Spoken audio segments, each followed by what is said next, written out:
Namaste and a happy Women's Day to all the beautiful, smart, intelligent women out there. How many of you believe that you are smart, intelligent, competent, capable, and you have it in you? I am one of them. But at times, while being all of this, we realize that somewhere people do not give us the due credit that we deserve. Do you have that feeling in you? Well, I had that. In an attempt to being a perfect mother, daughter, sister, friend, colleague, and a boss, I somewhere forgot one very important aspect about life. And I forgot about who am I. I forgot about recognizing myself, respecting myself, and loving myself. And at the end of it all, what happened? People around me started ignoring me. Why? Because I started ignoring my own self. Does that happen with you? At times, do you feel that people around you do not give you the required credit, the required respect, love, and appreciation? Well, please understand, if you love and respect yourself, people love and respect you. It's your projection to the world that the world projects. People do to you what you do to yourself. And one of the most easiest way to ensure that people recognize and respect you is something that I call power dressing. People's perception about you becomes your reality. You may be good, you may be excellent, you may be brilliant at what you're doing. But what happens if they don't think that? They stop giving you that recognition. So what do? People perceive you based on four things. The first being your appearance, the second being your behavior, the third being your communication, and fourth, thanks to COVID, our digital presence. I may not have met you, you may not have met your colleagues across geographies, but you do form an impression or a perception about them based on their digital presence. So, to be able to change people's behavior or response towards you, one of the easiest things to do is change these. Out of these four, the easiest to change is the appearance. Would you be interested in knowing something, a quick fix formula? In 5 seconds, can you change your impression on people and change their responses towards you? Would you be interested? Well, let's get to that. So, life is all about when you meet somebody for the first time, you form an impression about them. It is a basic human need and an instinct. Let me share an example. While you're walking down after your office hours on a lonely road outside your campus, outside the hospital, and you see a guy following you. The guy is in tattered clothes, his head is all disheveled, there is mud on his head, he's wearing chappals, his shirt is one in, one out, and he's following you with quick steps. What would be your first reaction? Either you will start walking faster, you will hold on to your bags a little tighter, take your mobile and start looking at a number you can dial in case of an emergency. Yes or yes? Well, why did you do that? Why did you try to be cautious when that guy behind you in that appearance had nothing to do with you? You were playing safe. We form impressions about people from anywhere between 3 to 30 seconds. And this is a survival instinct. We live in a corporate jungle, we work day in and day out, and based on our first impressions about people, we decide how to respond to them. Imagine you're in a party and a lady walks in with a super short skirt, with her hair open, with a lot of makeup, and what is the first reaction, what is the first image or the first word that comes to your mind when you see her? Do you not form an impression? Do you not judge her based on her clothes? Do you not decide whether you would want to be friends with her or not be friends with her based on her appearance? When you are going for a wedding, why do you wear traditional clothes rather than wearing a Western outfit? Because you know people are forming impressions about you. First impressions are a reality. When we know it is a reality, it is but obvious and but intelligent, and I'm sure all of you sitting here are intelligent, to use this concept of first impressions to your advantage and make it work in your favor. So how do we do this? So once you project an image based on what you're wearing, people form an impression. It's a cause and effect. It's a very scientific process, because when somebody enters a room, your brain scans them like an X-ray machine, and an image is formed and it goes to your hard disk. That's your brain. The brain actually has a lot of images already existing of people around, and based on your experiences, your interactions with them, you have attributed certain qualities, certain behaviors, certain concepts, certain judgments and prejudices to those images. And when you see a person, scan them like an X-ray machine, that image gets mapped onto an already existing image, and once that match happens, what do? Survival instinct. You take all the qualities of this image and transfer it to the new image. Is it right? I don't know. But research says that 90% of the time, your first impressions are correct, because it is dependent on you. There are no right or wrong first impressions. It depends on your experiences and your life, based on which you form impressions. So going forward, what we are saying is, there was a research done by a person by the name of Albert Mehrabian years back. He was a social scientist. And he said, when you meet somebody for the first time, you form an impression. Okay, and he said that there are three components based on which you form impression about people. It's your visual appearance, how you appear visually. All of you are from a science background, and I'm sure you know the speed of light is more than the speed of sound, and that is why visual image forms a more powerful and a faster impression than the audio. So what happens?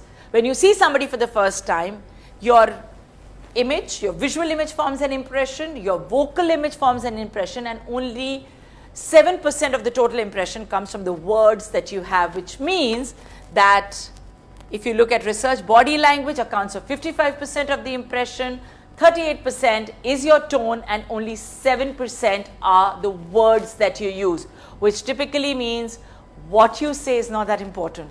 How you say what you say is important. What is the last movie that you saw? Think about it. Can you give me a dialogue of that movie right now, right here, right now? How many of you? 1, 2, 3. If I ask you to recall a scene of the movie, close your eyes and recall any one scene of the movie, how quickly could you have done it? We are visual creatures. We store images in our brains, in our heads. And that is why research also shows that we will form images about people, and these images is what we map on when we meet people for the first time. Now, I give you both these foods to eat. I give you the first palate and I give you the second palate. Which one would you eat, the first or the second? Well, if you are hungry, you'll eat both. But if you are served one, I'm sure you'd like the second one more, only because it's presented well. Food, which is the basic necessity of human life, even that we first eat visually. How many times have you served food to your children, or your parents would have served it to you and you said, I don't feel like eating, because visually the food was not appealing? What makes you believe that when we judge food, the basic necessity of human life, that we do not judge people based on appearance?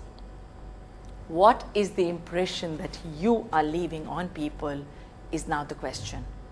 Because your appearance becomes your reality, and their response is then just what you expect them to have. People judge you based on three things.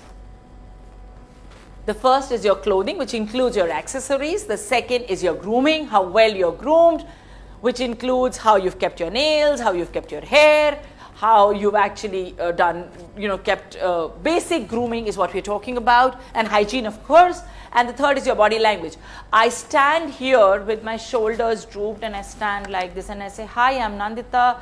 I'm into branding. I'm an author of a book called Neurology. It's very nice to meet you. Do you really feel I'm excited and happy to meet you? No, right? Why? That's how we see most of the people.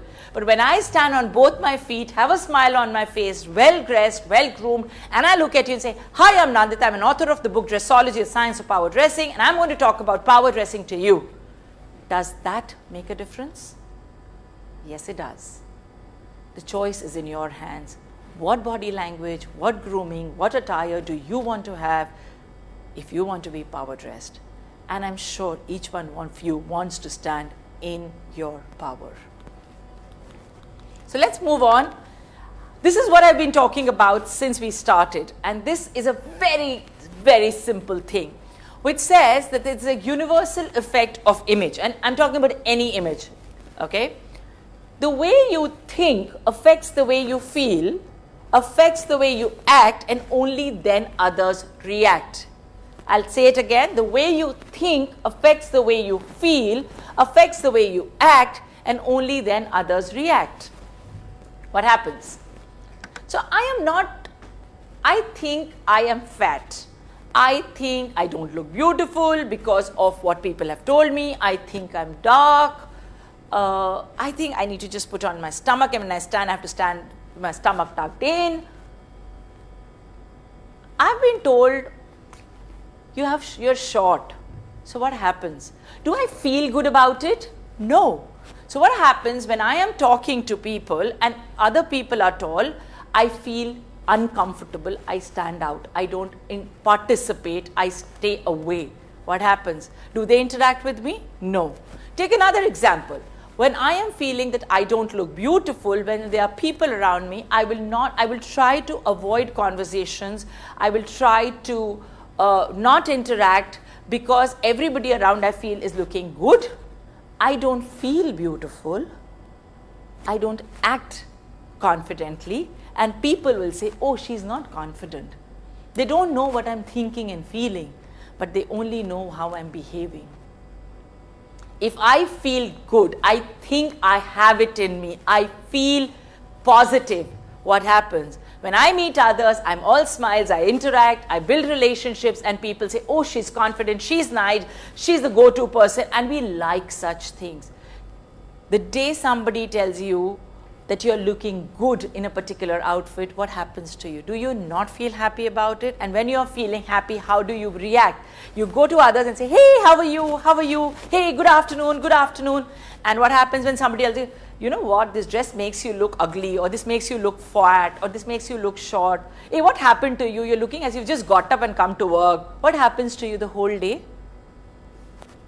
This is the universal image impact. Remember, since we are visual creatures, at all points in time, we are communicating. I may not be talking to you, but I'm still communicating. What does that mean? I'm sitting on my chair, at my desk, in my office. What happens? A patient passes by, a doctor passes by, a friend passes by. They scan me like an X-ray machine. They form an impression based on the way I'm sitting, my facial expressions, and they form an impression. I may not have said a hi to them. I may not have even spoken to them. But what did they do? They formed an impression, and they go back and say, oh, the person at the reception was like this, or the doctor I met just, she was very rude because what happened? I forgot to give that one thing that mattered the most while I was sitting, smile.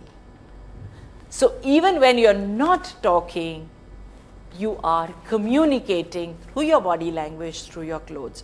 I wear sloppy clothes. People form impressions. I keep my hair open and I dress up, I look different. The same thing by the afternoon, I tie my hair into a bun, put a pin, my image changes. That's what we're talking about. They say you cannot climb the ladder of success dressed in a costume for failure. Now, most of you are wondering here. We've spent around 15 minutes talking about power dressing, but what you do? You wear uniforms through the day. So why do you need a session on power dressing? Work-life balance, have you heard of that? Why are we talking about this now is because it's not only during work hours, but you have a life outside. How are you projecting yourselves there? Are you looking the brand? Are you looking powerful? Are you looking in command? Are you being able to live the role that you want to live when you're not at work? Of course, at work, you're well groomed, you're in your uniforms, you've got it bang on, perfect. What happens outside? Can you say, oh, at work, please come and see me? Outside work, I can be myself? No, you're one individual. And please remember, the way we do anything is the way we do everything in life. So if you are a person who is competent, capable, who is conscious of the way they project themselves off work, you will also be doing the same at work. You cannot be two different human beings. So let me talk about some of the things that you can do to be not only power dressed, but appropriately dressed for each occasion, because at times when I'm going out, letting my hair loose, literally in a party, I don't have to be power dressed. But what is the right way to dress up at that time? What is the right way to dress up when I'm going to the beach? People in Chennai have that advantage. Maybe going to a Connaught Place or to a mall, or just going for a vacation. There is a difference. Imagine me going in a silk sari with a border, red silk sari. Close your eyes and imagine this. Red silk sari, yellow border with big flowers on it, wearing a blouse, lot of flowers on my head. The blouse has a lot of trinkles, tassels, bangles, and going to a seminar, a medical seminar. What happened? So you have a lady who comes up on stage and starts talking about a very, very interesting topic, maybe a very intelligent topic, some new research that has been done on a topic. But before she even starts talking, from the time she walks up on the podium to from the ground base to the stage, walks up to the podium, you formed an impression about her. You're wondering, is she going to talk? What is she going to talk? Is she the one who's done the research? Okay, her profile looks good, but she doesn't fit the profile. Yes or yes? Please understand that for every occasion there is an appropriate dressing which helps you enhance the look. In my book, I've spoken about something which is called using clothes as a resource, and that's what I'm going to be sharing with you now. All of you have a goal. It can be a personal goal or a professional goal, right? I have a personal goal with my family. I have a social goal for my social responsibilities, be it Rotary, be it my friends. I have a social goal. I want to be loved and liked, and I want to be somebody people look up to, people find friendly, people find approachable. I also have a professional goal for myself where I need to look competent, capable, intelligent, because I'm in the consulting business. If I look friendly, yes, it's nice to look friendly, but if I only look friendly and approachable, what will happen? My clients will not value what I say, because according to them, she's friendly. When I ask for a salary or I ask for consulting fees, they'll say, oh, we can just get it along, you know, Tuma, she can do whatever you want. That's how people judge you, right? So when I am being judged at a professional level, I want to be known for my competence, my capability, friendliness, yes, of course, but the key words are capable, competent, intelligent, a solution provider. When it's my friends, it's a different thing. Can I be looked at as a capable and competent person at home? No, I want to be approachable, somebody who's flexible. That's my approach at home, right? Each one of you has your own goals. How do you move from one role to another, one goal to another, at the same time be the core of who you are? The core of me is being adaptable. The core of me, the core value that I represent is value for whatever I do. I deliver value. It could be buying clothes, I deliver value. It could be delivering value into my clients. It could be also giving my 100% and my giving value at home. You need to identify what are your core values and how are you mapping it to your roles in life through the attire that you wear.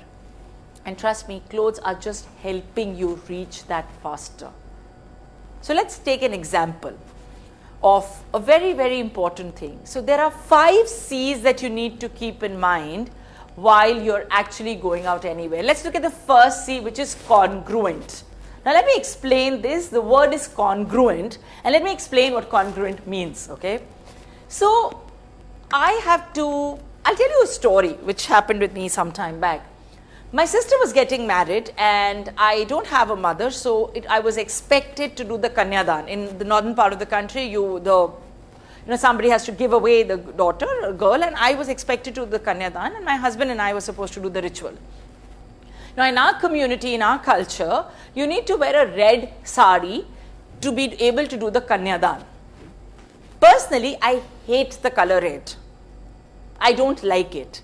Red for me is anger, red depicts danger. Red for me is maybe my own wedding and I don't want to maybe remember it, okay, on a lighter note, but I don't like the color red on myself. The congruence or the appropriate color is red. I don't like red. So I go to my dad and I tell him, I would not be wearing a red sari. Can I wear a green sari? Or I like mauve as a color. Can I wear a mauve sari or maybe a pink sari? And my dad said, no, you have to wear a red sari. That's a custom in the house.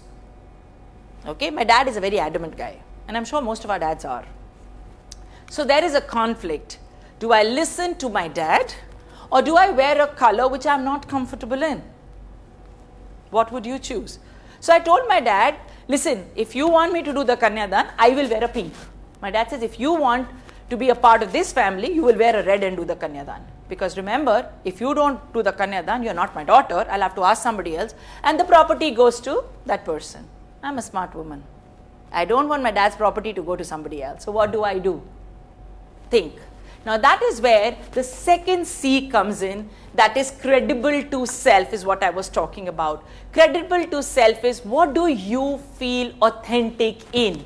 Red is not authentic to me. Red is congruent to the occasion. I repeat, red is not credible to my own self. I don't feel good. I don't feel nice. I don't feel positive. And remember, if I don't feel positive, I will not act positively. But it is congruent to the occasion. So what do? And this is what most of us do. And today we are giving it a nice scientific name. We adapt. Right? We flex. How do we flex? And that is where your whole science of dressing comes into picture. Using the art and science of dressing, you are power dressed. So I go back, wear a maroon sari, a darker red, because maroon is a nice color. It reflects nice on my skin. I am of, there are 2 skin tones. I'm of the other skin tone, which, you have warm colors, you have cool colors. I have a warm skin tone, so maroon reflects beautifully on my face. I feel positive. It's high energy for me. And I go and wear a maroon sari on the day of the wedding. My dad comes to me. I told you red sari. This is not red. I look at him, smile, and I say, Dad, this is the red that you get in Chennai. Remember, I'm from Chennai. I'm living in Chennai and I'm flowing all the way to Lucknow for the wedding. So I said, in Chennai, this is the red that you get. It's still not another color. What have I done? I've used the science of colors, the science of warm and cool colors, the science of being congruent and credible, and created a solution for myself which works in my favor. What I am telling you in 5 C's of dressing is, please do not dress up because you're expected to dress up that way. Dress up because you feel confident, and whenever there is a conflict, you need to go to that dress and you pick it up. If your husband has said you're looking nice, if your boyfriend has said you're looking nice, trust me, the next time you're going out with him, your tendency to pick up that dress will be higher.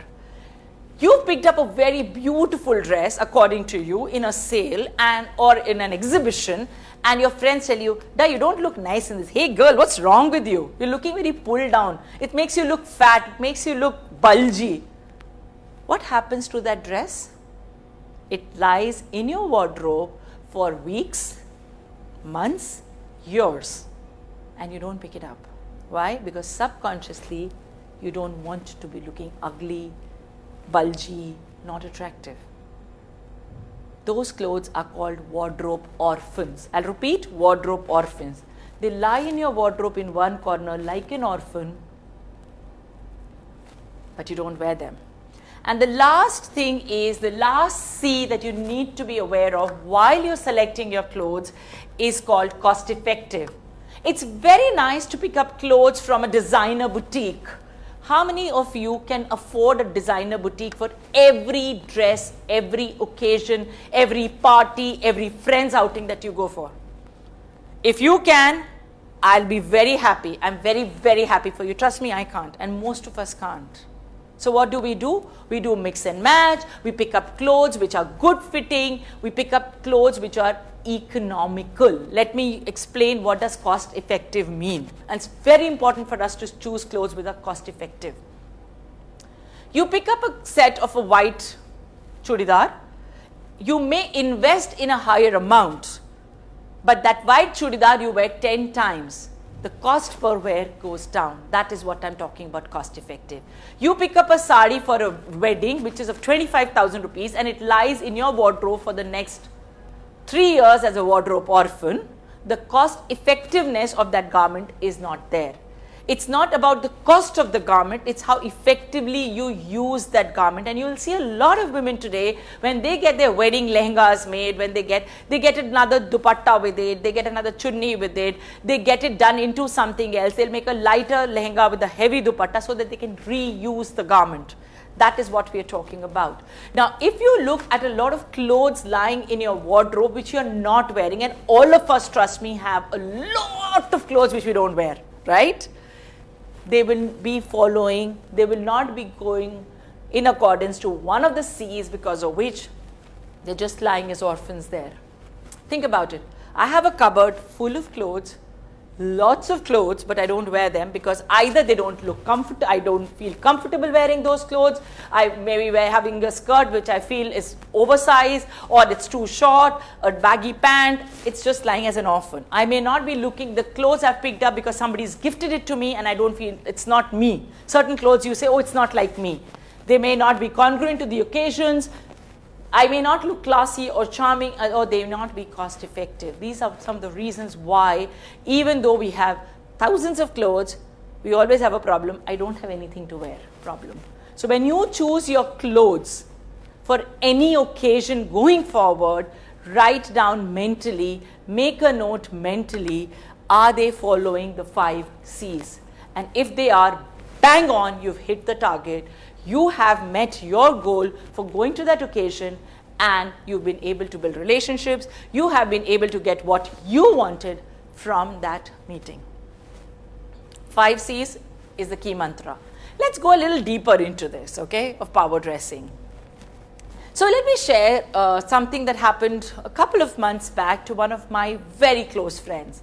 She was a part of Business Forum, and she comes to me after a couple, being taken over as the president of that forum, and she says, "Hey Nandi, you know what happens when I go to a business forum and I'm the president, and there are around 40-50 men and a couple of women, 10-15 women, and I sit on the the head table, all of them call me, hey Sush, do this, hey Sush, and they pat my back, they just walk around me, they don't give me the respect that I require as a president."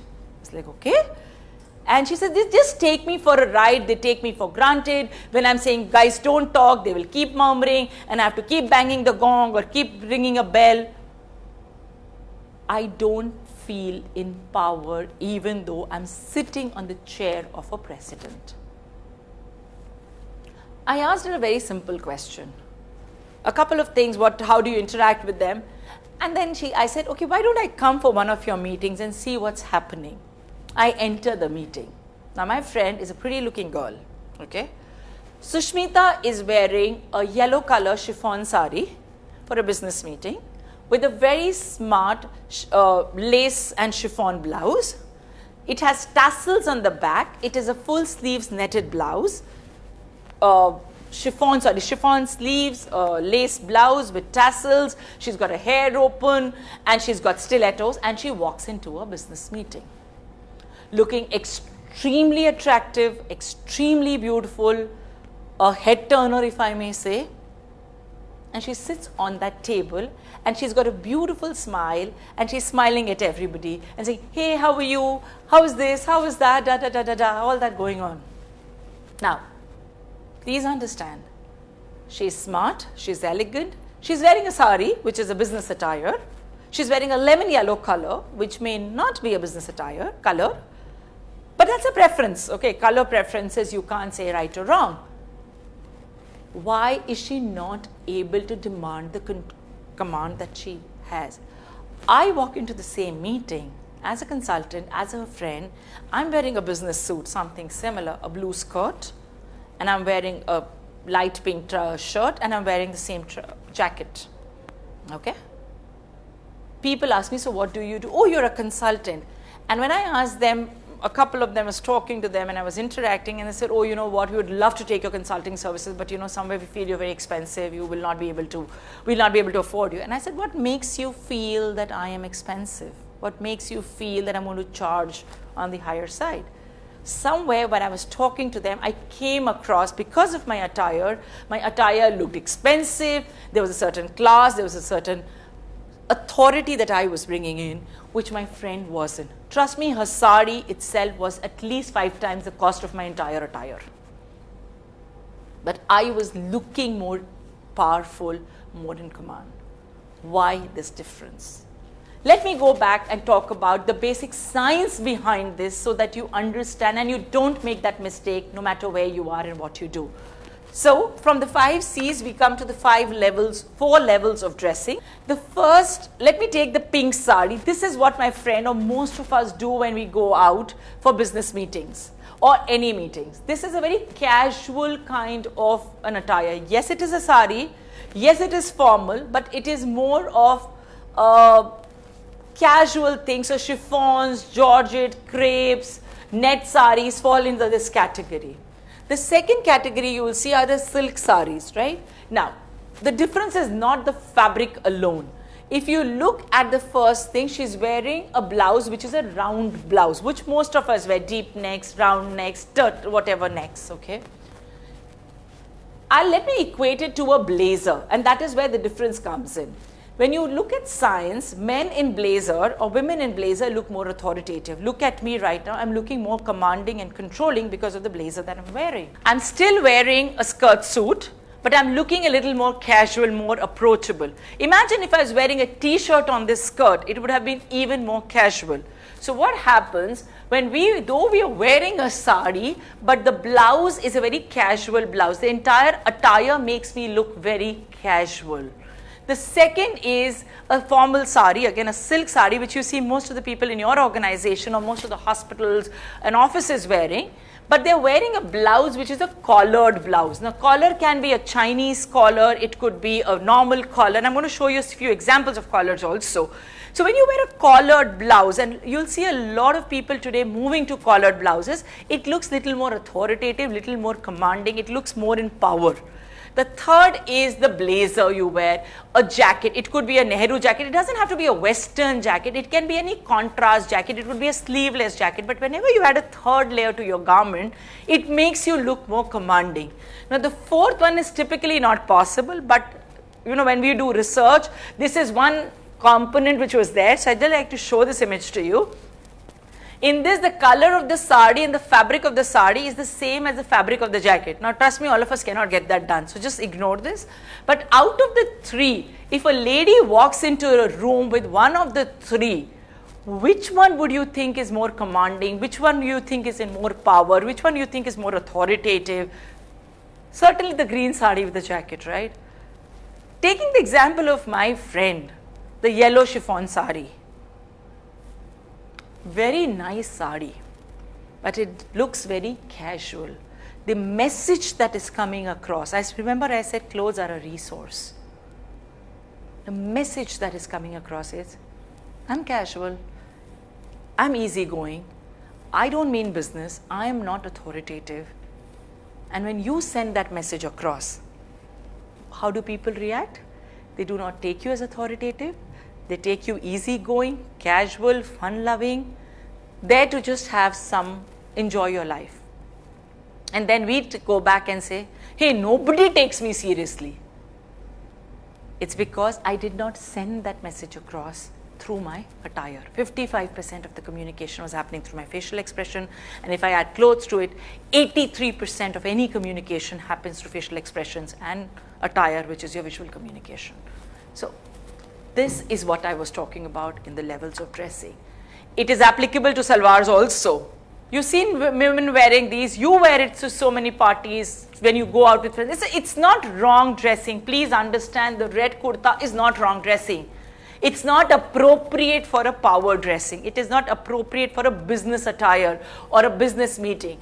In case you want to go and you still want to look authoritative, okay, but you don't want to wear any, if you're wearing Western, it's easy.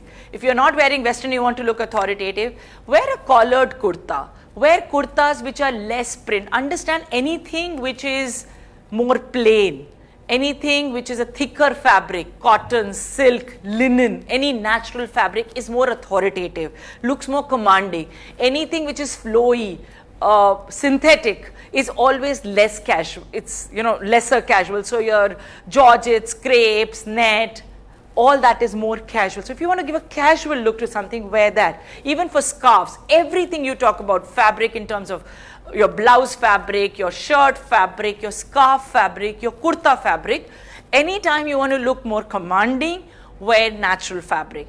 Wear fabric with lesser print on it. So if you have big flowers, big patterns on yourself, it'll look more casual. But if you have smaller patterns, it'll look more authoritative. If you wear darker colors, deeper colors, it looks more authoritative. If you wear lighter colors, flowy fabrics, bigger prints, bigger contrasts. I have a yellow kurta with pink flowers on it, big pink flowers. It looks very casual, flowy, less authoritative. It sends a message, it's okay, I am not meaning serious business. Now, there's something I want to just run you through. If you want to look power dressed at office, straight lines, diagonal lines make you look powerful. Like I said, avoid prints. Prefer darker colors at work, deeper colors, wear solid colors at work, they look, wear angular shapes. If you have to carry a handbag, rectangle is a good bag. Square bags, don't carry those bags with, round bags, trinklets, because the attention shifts to the bag.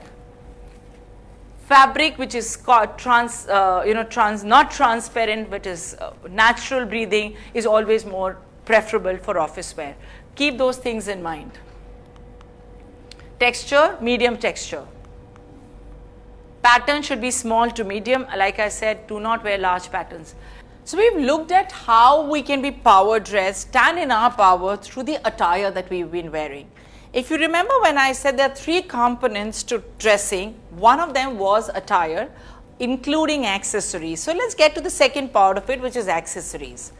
When you're carrying a bag with you to work, okay, it is ideal that you have a bag which is a leather replica. If you don't want to invest in a leather bag, make it rectangle, make a black bag, a maroon bag, somewhere that the attention doesn't move to the bag. A lot of people today, when they come to work or they want to power dress, have a pink bag, a green bag with some, images on it, some designs on it, some pom-poms hanging. Now, if I carry that bag and walk like this, where do you think the attention goes? To the bag and not to you? Do you think the bag is so important or you are important? Get your priorities right. It is like that movie where Zindagi Milegi Na Dobara, where they said there was a bag who was given a name called Bagwati. Is your bag that important? Or is just an accessory that you have and the focus is you? You need to decide that. So your bag needs to be a rectangle or a square, a leather replica. Avoid putting too much of frills. I have my daughter who has a bag. in which all these pom-poms hang, these trinklets hang, these hearts are hanging. She's 16. Are we behaving like 16-year-olds and expecting people to give us respect like 26-year-olds? Think. When you're talking about accessories to work, I would ideally recommend that you wear studs or something which is less near your earlobe, so that when you talk, the attention is around your face, but the accessory or the earring or the neck piece is not distracting. Remember when I was talking about the Mehrabian principle, 55% of the communication happens through the face. The face is the most important thing. So many expressions are there. So what do we need to do to ensure that people look at our face while we talk? We need to ensure that we have the right makeup, we have the right accessories, but nothing distracting so that people get distracted while we are talking. So to keep the attention at the face, we need to have small ear stud. You can wear a necklace where it ends here, somewhere around your neck, so that it's a nice intricate piece of jewelry where people still look at this T region. But if I have a thali which ends here, what happens? The eye movement typically will end here rather than here. Choose your priorities. So my whole recommendation is, when you are wearing accessories, keep them to your neck piece, till your neck, so that people look at your face. Big dangling earrings, long earrings are not making you look professional, because every time you turn, the earring turns with you. What happens? Distraction. We don't want people to get distracted when you want to look authoritative. So be aware of these things. You can wear pearls, you can wear matching earrings. It's up to you how you use it creatively. Remember the art behind the science. Remember the science. Play with colors, play with patterns, play with textures, play with material in terms of terracotta, play with pearls if you want to look more authoritative, gold, white, platinum, pearls, all that look more command and controlling. Some of the things that I call image breakers are extremely important for us. Now, what are image breakers? They're like hygiene factors.